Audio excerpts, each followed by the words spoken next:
Hai akkam jirtu kabajamtoota daawwattoota keenya nageenyi koo kan jaalalaa kan kabajaa bakkuma jirtanitti isiniif haa ta'u jecha har'as egaa deebi'een dhufee har'ammoo oolmaa kootii fi ayyaanni gannaa dhiyaatee waan jiruuf torbee tokkotti galee waan jiruufi nagada muraasa nagadee ol galchaan jira gaa.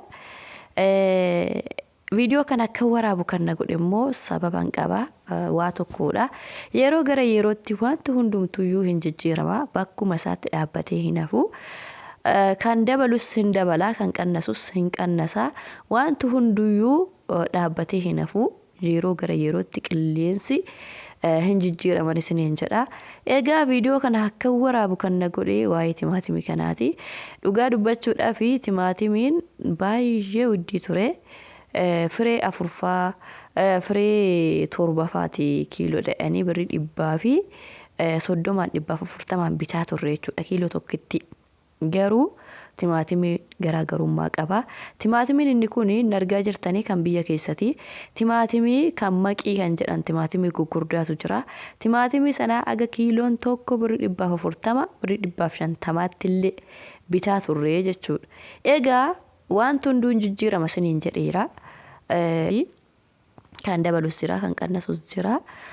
Waa'ee timaatimii kanaati egaa kan video akka waraabu na godhe asumaan illee waa'ee ayyaana gannaatiin wal qabatee amma ta'e nagadaan jira. Killee nuyi mana keessaa kan qabnu indaanqoon kan dhaltu killee diimaadha. Killeen ishiin kun immoo kan indaanqota Abashaati.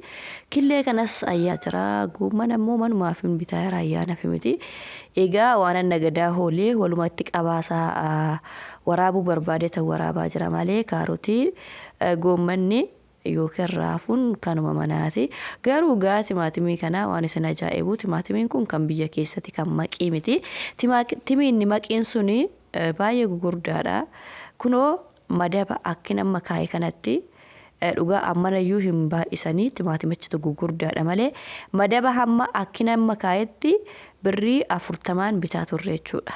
Kan inni amma kaa'e sana birrii 40 bitaa turre amma immoo guyyaa har'aa kana gaa akkuma carraa gabaa qocoo osoo hin ta'in gabaa noormaalii gabaa guddaa dakan bu'ee achi bu'ee timaatimii kana waan isin ajaa'ibu waan baay'ee isin ajaa'ibu gaa timaatimii yeroo kana bahee waan jiruufi irra kasee isiniin jechuu barbaadene shunkurtii kanalleen bitee shunkurtii gosa lamattan kaa'ee jira. Maaliif gosa lamatti kaa'ee iddoo tokkotti maaf walitti naxxuu yoo kan jettan ta'ee xiqqoo goggogaa fi jiidhadha. Isa jiidhaan diriirsa jedheeni sharaarra kan jiru jiidhadha.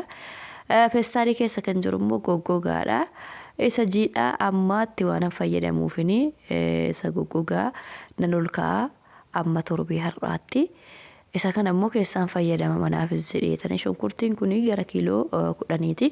Kan sharaa keessa jiru kiiloo 5. Kan feestaalii keessa jiru immoo kiiloo 5. Innis gatiin isaa gatii giddu galeessaa. Akkan jalqaba biyya kana dhufeeni shunkurtii 140 fa'aati jechuudha kiiloon 140 150 mee'uudha immoo jechuudha bakka barandaa shunkurtiitii fi qociidha jechuudha garaagarummaa qaba timaatimii shunkurtii wantoonni nagadamu jalqaba hakkin biyya kanaa biyya Arabaatii dhufeen shunkurtiin garmalee wuddiidha.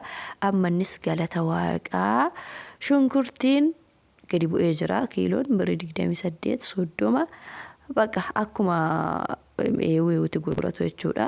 Ani shunkurtii amma argaa jirtan kun kiiloo 10dha qarshii 28 bitee barandaa shunkurtiitiin bitee warra bitanii gurguran irraa osoo hin ta'in kallattumaan barandaa shunkurtii deemee barandaa shunkurtiitii bitee timaatimii egaa isin addanatti argaa jirtanii kan madabaan kaa'e suni birrii 40 bitaa turre isiniin jedheera. Amma walumaa galatti timaatimii kana qarshii 200 bitee timaatimii kana ammumaatti goota boonee hamba kana wajjin rakkachuuf bitte moo akkamuma goota yaboonee jechuun keessanis hin oolu. Timaatimiin faayidaa hedduu qaba.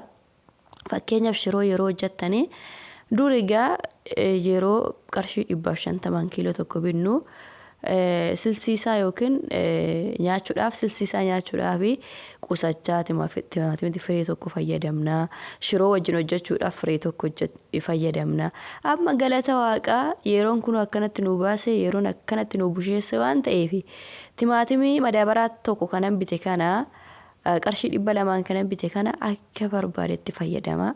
Shirootti akka barbaadetti selsiisaa akka barbaadetti keessummaa yoo dhufe xibsiisaa akka barbaadetti waanan fayyadamuuf haala kanaan qarshii 200 bite timaatimicha jechuudha. Amma kun akkuma argaa jirtan bilchaataa isaa bakka tokkotti dheedhii isaa bakka tokkotti bilchaataa isaa hammam fayyadama.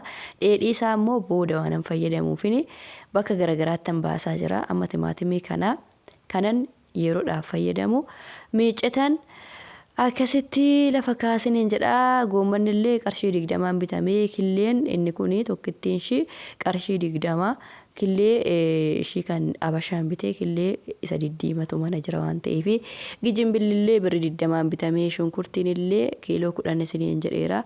Kiiloon 10 kuni qarshii 28 hin